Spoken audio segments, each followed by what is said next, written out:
여러분을 진심으로 사랑하고 축복합니다. 네. 5월 마지막 주 우리 좀 맞이했어요.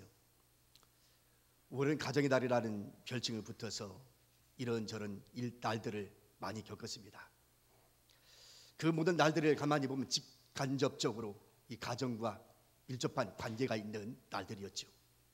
그래서 5월은 가정의 달이다, 그런 이야기를 할 만합니다. 이 가정은 아무리 강조해도 지나침이 없지요. 왜냐하면 가정은 이 사회를 구성하는 최소 단위이기 때문에 그렇습니다. 따라서 가정이 불안하고 힘들어지면 개인이 힘들어지는 거예요. 개인의 문제가 생긴다 이 말이죠. 개인의 문제로 끝납니까? 이 개인이 나가서 사회생활을 하면서 사회의 문제로 만들어내요. 그러면 사회의 문제가 되면 또 뭐가 되는 거죠? 국가적 문제가 됩니다. 국가적 문제가 되면 또 어떻게 됩니까? 그런 사람들이 나라를 다스리면 또 어떻게 되나요? 나라 망하는 거죠. 그렇기 때문에 이 가정을 강조성, 이 가정의 건강성을 담보한다는 이 이야기는 아무리 강조해도 지나침이 없을 겁니다. 자, 그러면 가정이 건강해야 되는데 이 가정이 건강하기 위해서는 어떻게 해야 될까요? 어려운 일이 없으면 되는 건가요? 오늘 우리 현실을 살아가다 보면 가정에 문제 없는 가정이 있습니까? 여러분이 어려움 안 당하는 가정들이 있나요? 다 어려움 속에서 거기서 거기 독인 객인 살아가는 것이 우리 인간입니다. 다 가정이에요. 우리 가정만 특별히 어려움 당하는 것이 아니라 가만히 알아보면 너네 가정도 그렇고 우리 가정도 그렇고 이웃집 가정도 거기서 거기다 그 말이에요. 근데 어떤 집은 건강하게 잘 크는가 하면 어떤 집은 삐딱하게 나가서 사회의 분적거리가 되는 그런 사람들이 있단 말이죠.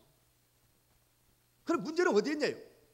문제가 없어서일까요? 아니라는 말이죠. 문제는 도저히 동시에 다 존재하는데 그 문제를 어떻게 극복하고 해결해 냈느냐의 그 과정을 통해서 한 인격이 만들어지는 데에 지대한 영향력을 미친다는 겁니다. 그런 측면에서 이 가정이 얼마나 중요한 것을 다시 한번 우리가 확인하게 되는 것인데, 오늘 우리가 읽었던 이 설교 본문, 이 스바냐의 말씀 우리가 읽었어요.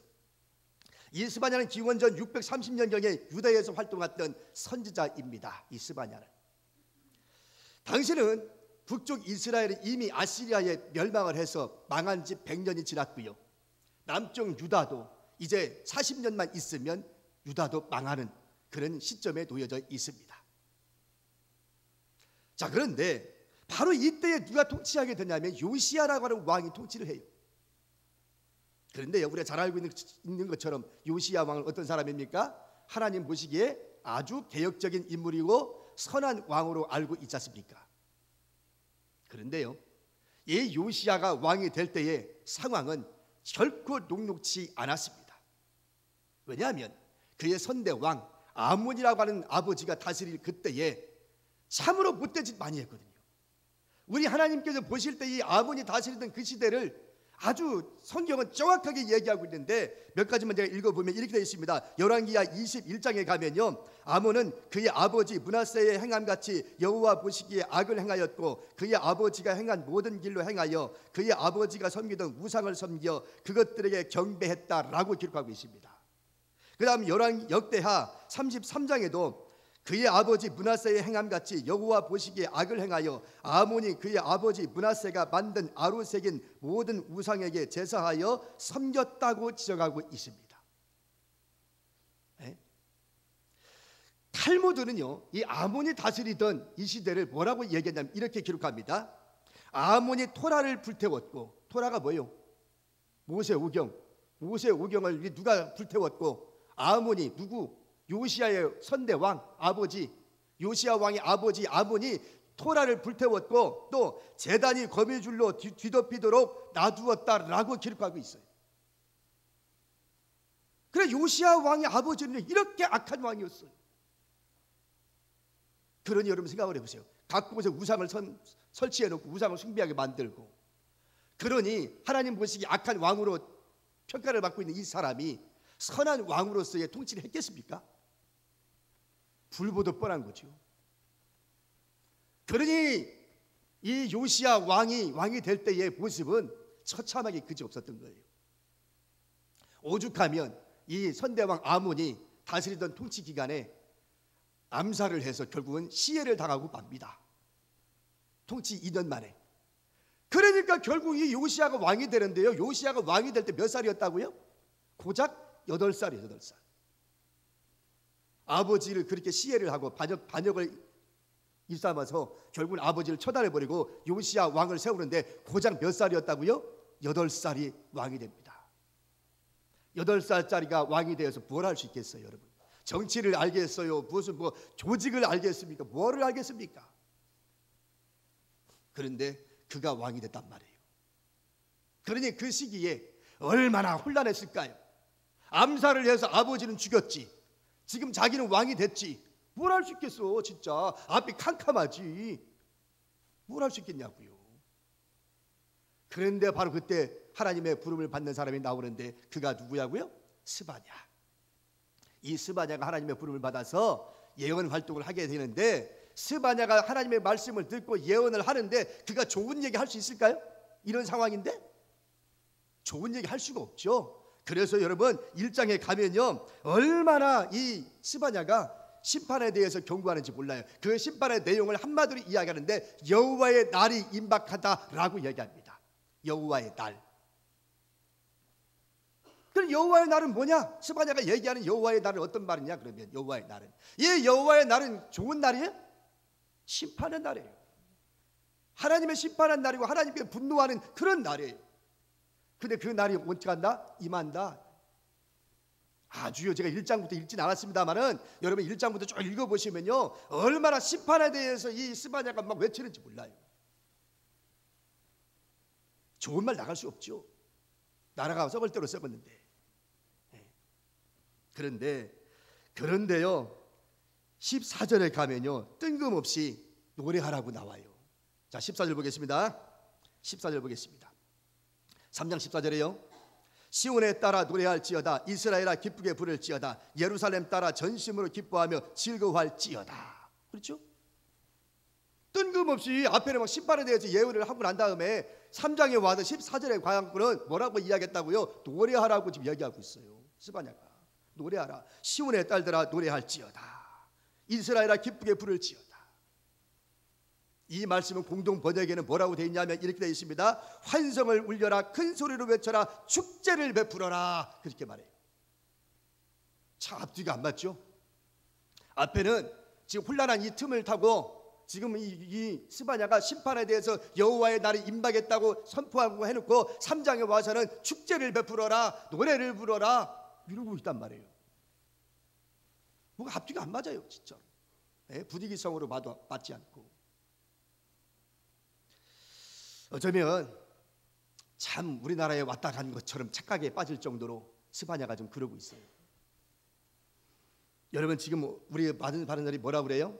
힘들다 그러죠. 여러분 다들 만나는 사람마다 다 힘들다 그러잖아요. 힘들죠, 실제로. 그죠? 힘들어요. 힘드니까 힘들다고 하겠지. 힘 안 드는데 힘들다고 하겠어? 그럼 뭐 부정할 수 없는 사실이면 틀림이 없어요. 힘드니까 힘들다고 하는 거니까. 그러나 여러분 지금 그럴 때 아무리 힘들다 해도 지도자들은 어떻게 해야 되냐? 희망의 메시지를 전해야 되는 거예요. 우리는 지금 이렇게 이야기하면 뭐라고 하는지 압니까? 국민들을 현혹시킨다라고 얘기해요. 나라는 힘들어 죽겠는데 지금 다들 경제가 힘들고 어렵다고 그러는데 거기서 잘 된다 그러고 잘 될 것이다라고 희망의 메시지를 전하면 국민을 속인다고 얘기해요. 거짓말한다고 얘기해요. 여러분 그렇잖아요. 지금 우리 돌아가는 상황 보세요. 지금 사실을 사실대로 이야기하고 그럼에도 불구하고 희망의 메시지를 전하는 것이 이게 지도자들이 해야 될 일인데 거기다 대고 계속해서 분위기를 좀 더 다운시키고 또 다운시키고 더 어둡고 캄캄하게 만든단 말이에요. 과연 그것이 올바른 태도인가? 여러분 경제는 심리라고 그러지 않습니까? 경제는 심리다. 많이 들어봤잖아요. 그 얘기는 제가 하는 얘기 아니지 않습니까? 경제는 심리다라고 얘기하는 거예요. 심리적으로 자꾸 힘들다 자꾸 더 힘들어지는 거예요. 여러분 가정도 마찬가지요. 힘들다 그러면 점점 더 힘들어지는 거예요. 거기다가 가는 희망의 메시지를 전해야지. 예를 들면 이런 겁니다. 이 말을 한마디로 얘기하면 이런 거예요. 이것 또한 지나가리라. 시작. 그 말씀이 절묘한 말이에요. 언제 들어도 이 말은요 진짜 기가 막힌 말이야. 이것 또한 지나가리라. 이거는요 잘 나가는 사람이나 못 나가는 사람이나 똑같이 경계의 말씀이 이 말씀입니다. 이것 또한 지나가리라. 무슨 말이에요? 잘 나가는 사람한테는 이것 또한 지나가리라. 당신이 언제까지 잘 나갈 줄 알아? 나중에 안 될 걸 생각해 이 사람아. 그 말이죠. 힘들고 어려운 사람한테는요, 아이고 여보게 이것 또한 지나갈 거요. 지금 당장 힘들지만 조금만 참고 견뎌내면 이것 또한 지나가. 힘내. 그런 거 아닙니까? 한마디로 이야기하면 잘 나가는 사람한테는 경고의 메시지를 전해야 되고, 힘들고 죽겠다 안 된다 힘들다 하는 사람한테는 뭐 해야 된다는 얘기예요. 할 수 있다, 잘하면 된다, 우리도 이길 수 있다, 잘 할 수 있다 라고 하는 희망의 메시지를 전해야 된단 말이에요. 이게 지도자들이 해야 될 일이야 이 말이에요. 근데 이런 얘기를 하면 뭐라 그래? 국민을 현혹시킨다, 국민을 기만한다, 국민을 거짓말로 만든다, 힘들어 죽겠는데 자꾸만 희망의 메시지 전한다, 속인다 그러잖아요. 그래서 목사님 우리 집안에 이렇게 힘들고 어려워서 죽겠어요. 그러면 힘들지요? 예, 더 힘들 거예요. 아무렴요 안 풀릴 거예요. 더 힘들 거예요. 이래야 됩니까? 제가 그래야 되나요? 말이 안 되는 얘기지. 힘들고 어려우면 어떻게 해야 돼요? 거기다 에너지를 불어넣어서 힘들지라도 견딥시다, 해낼 수 있습니다, 잘할 수 있습니다, 우리는 이길 수 있습니다. 아멘이 안 나오네. 할렐루야. 그래야 되는 거지. 요즘 언론들이 이야기하는 걸 들어보면요, 대한민국 망해도 몇 번 망했어요. 그렇죠? 벌써 망했어. 몇 번 망했어 대한민국. 지금 떠드는 얘기 들어보면 그것이 종교 지도자들이 할 일이고 정치 지도자들이 할 일인가 말이에요. 여러분, 지금 이 스바냐가 지금 앞에 심판의 내용을 이야기하고 난 다음에 뜬구름 잡는 것처럼 시온의 딸들아 노래 부르라 그래요. 아마 그 당시 스바냐가 이 말씀 전하면 사람들이 그랬을 거예요. 아이고 저것도 주의 종이라고. 지금 무슨 소리 하고 있는 거야? 지금 나라가 힘들어 죽겠는데 무슨 노래를 부르라고 그래 이 사람아. 당신 노만 걸려서 당신 미쳤어? 이러고 있을 거라고. 지금 스바냐가 지금 자기 말 전하는 겁니까? 하나님의 말씀을 전하고 있는 거잖아요. 시온에 따라 노래 불러라. 그러면 이제 한번 생각해 봅시다. 스바냐 그럼 아무런 근거도 없이 이렇게 시온의 딸들아 예루살렘 사람들아 노래를 부르라고 근거 없이 얘기한다면 사기꾼이겠죠. 미친 사람이거나 아니면 남들이 모르는 뭔가가 있거나 둘 중에 하나예요. 그렇지 않습니까? 뜬구름 잡는 것처럼 그냥 무조건 아무 근거도 없이 그냥 기뻐하라고 노래 부르라고 얘기하면 그 미친 사람이지. 근데 뭔가가 있다면, 남들이 모르는 뭔가가 있다면 그건 다른 거죠. 자, 그럼 봅시다. 뭐가 있는가? 왜 무슨 근거로 그러면 스바냐는 노래를 부르라고 했는지. 자, 15절 갑시다. 15절 보겠습니다. 여호와가 내 형벌을 제거하였고 내 원수를 쫓아냈으며 이스라엘 왕 여호와가 내 가운데 계시니 네가 다시는 화를 당할까 두려워하지 아니할 것이라 라고 이야기했습니다. 아멘. 여기 그렇죠? 세 가지 얘기했어요. 스바냐가 뜬구름 잡는 것처럼 그냥 아무 근거 없이 노래 부르라고 한 게 아니라 세 가지의 근거 이유를 댑니다. 그 첫 번째가 뭐라고 그랬어요? 지금 여호와가 유대의 형벌을 어떻게 했으니? 제거했으니. 그렇죠? 여러분, 유다는요 하나님을 온전히 신뢰하지 못했기 때문에 주변의 많은 제국에 의해서 고통을 받았습니다. 스바냐는 그 고통받았던 이스라엘의 역사를 바라보면서 그 고통의 역사를 하나님의 심판의 역사로 지금 받아들이고 있는 거예요. 우리 민족이 왜 이렇게 어려움을 당했는가? 그거는 우리가 하나님 앞에 제대로 살지 못했던 그 결과로서 주변에 있는 강대국들에 의하여 주변의 많은 사람들을 통해서 우리가 지금 힘든 때 심판을 받은 것이다 라고 지금 받아들이고 있다 그 말입니다. 역사의 섭리로 스바냐는. 그런데 지금 뭐라고 그랬어요? 여호와가 유대의 형벌을 어떻게 했다고? 제거했으니. 그러니 당신들은 노래를 불러라 라고 얘기하는 거예요. 그 다음에 두 번째로 뭐라고 합니까? 두 번째 보면 내 원수를 어떻게 했으며? 쫓아냈으며 그랬어요. 내 원수를 쫓아냈으며. 여기서 이야기는 내 원수는 어떤 나라를 말할까요? 아시리아를 말할 수도 있고요. 왜? 아시리아는 북쪽 이스라엘을 멸망시켰던 나라니까. 그 다음에 바벨론, 조금 있으면 이제 40년 후면에 이 유다도 바벨론에 의해서 망합니다. 이 바벨론이라고 할 수도 있겠고요. 블레셋이라는 나라로 얘기할 수도 있겠고요. 여러 가지로 이야기할 수 있습니다. 그런데 지금 뭐라고 했다고요? 내 원수를 쫓아냈다고 지금 말하고 있는 겁니다. 그러니까 노래를 부르라고 얘기하고 있는 거예요.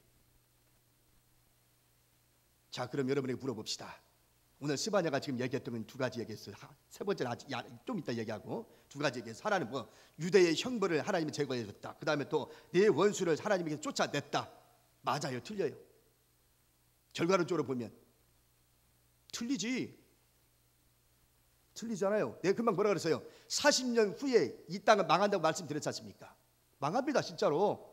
진짜 망해요. 그럼 지금 여기서 이야기하고 있는 것처럼 말이 안 맞는 거잖아요. 지금 분명히 지금 좀 머지않은 미래에 지금 이 땅 망하는데 지금 노래를 부르라고 지금 얘기한다는 게 이 말이 되냐고. 하나님께서 지금. 근데 이 스바냐가 전하는 이 말씀은 스바냐의 말이에요? 하나님의 말씀이에요? 여러분 대답해 보세요. 하나님의 말씀이요? 스바냐의 말씀이요? 하나님의 말씀 믿습니까? 저 하나님께서 지금 전하는 말씀이에요. 그럼 다시 말하면 이 말씀대로 안 됐거든요. 이 말씀대로 안 돼서 실제로 망했다니까. 망했을 뿐만 아니라요, 어떻게 한 줄 아세요? 그들의 언어도 쓰지 못하도록 만들었어요. 처참하게 망합니다. 그런데 왜 이렇게 희망의 메시지를 전하라고 앞뒤도 맞지 않는 말씀을 전하고 있을까요? 우리 주님이, 우리 하나님께서. 여러분, 금방 내가 뭐라고 그랬어요? 이것 또한 지나가리라. 여기에 의미가 있는 거예요. 지금 이스라엘 백성들, 남쪽 유다 백성들 지금 힘들어요. 좀 잘 나가고 있어요. 지금 현재 힘들다고 하죠. 얼마나 힘들어요. 혼란한 시대잖아요. 나라의 왕은 8살밖에 안 된 어린아이고, 그 아버지는 온갖 우상들을 숭배하도록 만들어놨고, 나라가 앞이 캄캄해요. 지금 무슨 거기에 지금 통치가 이루어지고 있습니까? 지금 완전히 무정부 상태지. 그런데 이 상황에서 지금 뭐라고 그런다고? 스바냐가 노래 부르라고 얘기하고 있는 거예요. 참 미친 것이 미친 거예요, 진짜로. 그런데요, 여기에 뭐가 있다? 금방 얘기했던 것처럼 이것 또한 지나가리라. 힘들고 어려운 사람한테는 어떻게 해야 돼?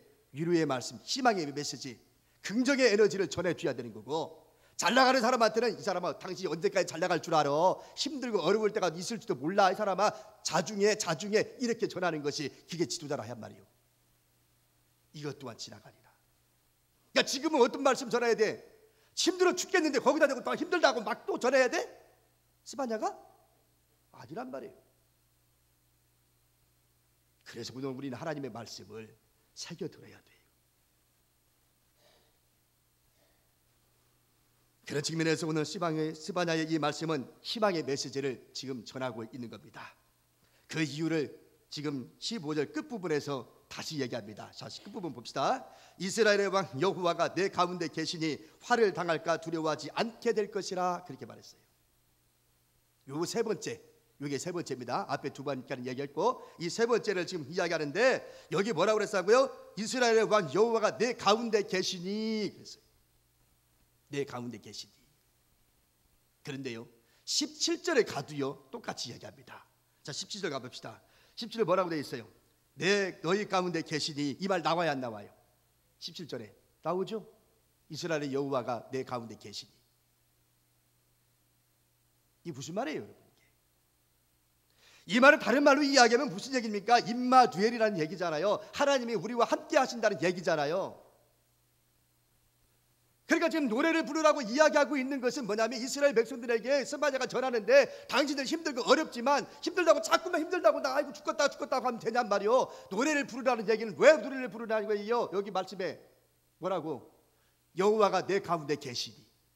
하나님이 너희 가운데 계시니, 너의 인생 가운데 계시니, 너의 가정 속에 있으니, 하나님 우리 민족 가운데 계시니, 그러니 노래를 부르고 찬양하라 할렐루야, 이 얘기하는 거죠. 하나님이 너희 가운데 계시니. 하나님마도 우리를 떠났다고 한다면 우리 노래 부르면 안 돼요. 그렇죠?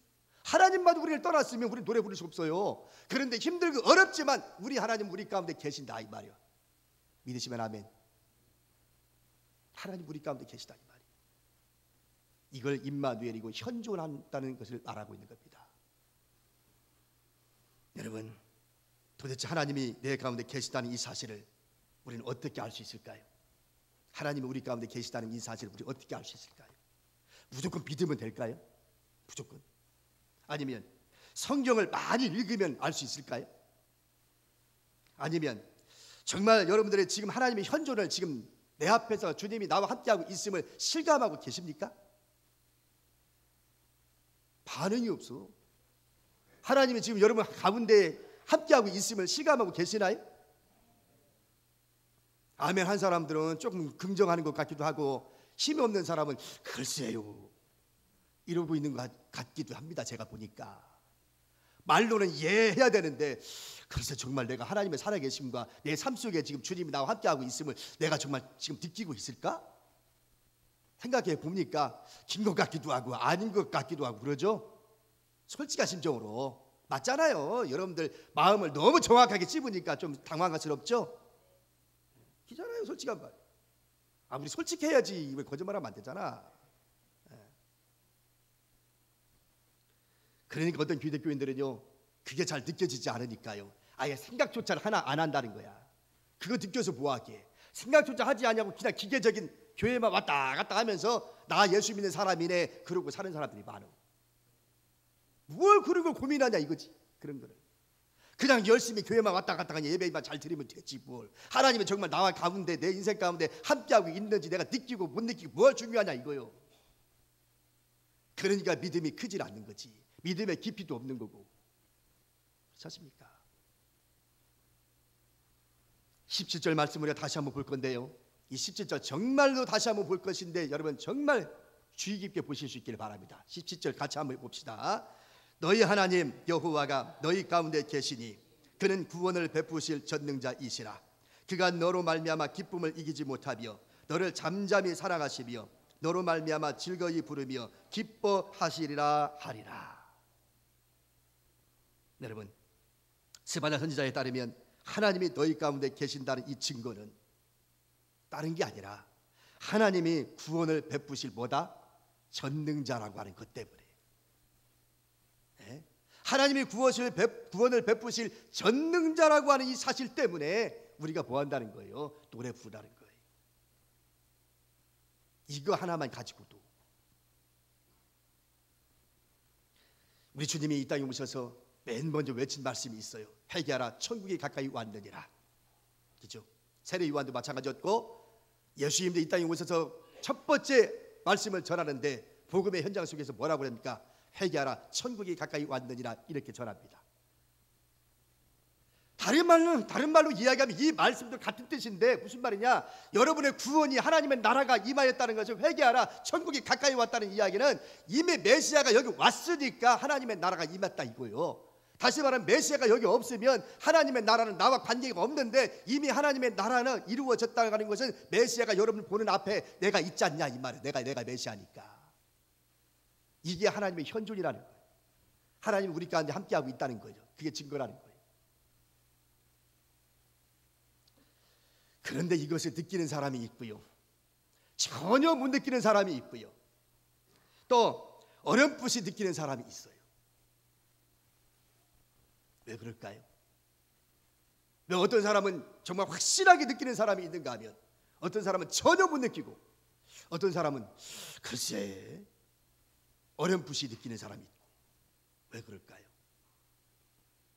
여러분, 다른 사람과 비교하면서 끊임없이 자기를 비하하거나 아니면 거꾸로 자기를 높이는 방법으로 살게 되면 이럴 수밖에 없습니다. 근데 대체로 오늘 우리의 환경이 그런 거예요. 지금 예를 들어 볼게요. 오늘 방송이나 매스컴에서 어떤 배우를 등장시켜가지고 그 사람이 입는 옷이나 우리가 입는 옷이나 별반 다를 거 없어. 그런데 매스컴에서는 뭐해? 무슨 배우가 나와가지고 옷 입으면 그 옷이 막 춥게 세워가지고 뭐 한다고? 아주 고급진 옷처럼 막 포장하잖아. 그러면 그 사람들만 보면 이제 우리 입장은 뭐예요? 야, 이거 저 사람이 입는 옷이나 내가 입는 옷이나 그 별로 다른 건 없는데 왜 저 사람이 입으면 잘생겨 보이고 미남 민녀로 보이고 내가 입으면 왜 추남 추녀로 보일까? 또 운동선수들, 그 사람들 몸값 부르면 무슨 뭐 몇억 몇십억 몇백억 막 이래. 그렇죠? 해 아래 똑같은 사람으로 태어나서 살아가는데 누구는 몇백억, 몇십억 이러는데 우리는 1억도 없는데 같은 하늘 아래 살면서 나는 뭐요? 그러면 나는 뭐가 인간이 아닌가? 그 사람은 인간이고. 그렇죠? 부동산 투기 통해서 부자 된 사람들은 그렇지 못한 사람들을 바라보면 나만 바보 아니요? 저 사람들은 막 부동산 투기하고 돈 버는데 나만 바보인 것처럼 느껴져. 요즘 부동산 잡혔다고 그러죠? 좀 서울 집값도 많이 떨어졌고 잡혔다고 그러잖아요. 정부가 내놓은 정책도 이제 효과를 발휘하니까 막 그러겠지만 그런 것들에 대해서는 보도 안 하잖아요. 안 좋은 것만 보도하고 기죠. 그런 거잖아요. 또 기독교 방송도 마찬가지예요. 여러분 기독교 방송도 나오는 거 보세요. 전부 다 대형교회 목사님들만 나와서 설교야. 그렇죠? 조그마한 교회, 정말 이름 없는 교회 목사님들은 나가서 설교할 기회도 없어. 이게 우리의 환경입니다. 그래 이런 모든 환경들을 바라보면서 우리는 자기 자신을 비하하거나 아니면 나보다 못한 사람을 비교하면 자기를 또 나를 높이면 우리는 이렇게밖에 될 수 없는 거예요. 우리 인간이라. 그러니까 하나님의 현존을, 하나님이 나와 함께하고 있음을 많이 느껴야 되는데 못 느끼는 거라. 못 느끼는 거야, 못 느끼는 거. 내 삶 속에 하나님이 얼마나 역사하고 있는지를 내가 느껴야 되는데 못 느끼고 사는 거예요, 그냥. 왜 그럴까요? 지금 얘기했던 것처럼 비교하니까. 누구를 하나님의 관점으로 비교하는 것이 아니라 내 관점으로 비교하니까, 세상적 관점으로 말이죠. 오늘 스바냐가 외치는 것은 다른 거 없어요. 지금 말씀한 거예요.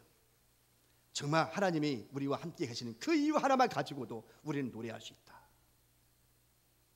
창세기 1장에 가면 정말 은혜로운 말씀들이 나옵니다. 그게 뭐냐면 거기 반복적으로 나오는 말씀 중에 이런 얘기 있어요.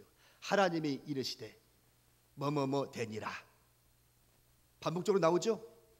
하나님이 말씀하기 가라사대 뭐뭐뭐뭐 되니라. 여러분, 하나님의 말씀은 위대합니다. 아멘입니까? 하나님의 말씀은 위대합니다. 왜? 천지 창조를 하실 때 하나님이 있으라 하심에 있었고, 뭐 하나님이 말씀하시니 이렇게 되니라 되니라 되니라. 유일하게 인간만이 흙으로 만드셨고 나머지는 전부 다 말씀하여 가라사대 있으라 하심에 있었다. 말씀의 위대함이 거기에서 우리에게 보여주고 있습니다.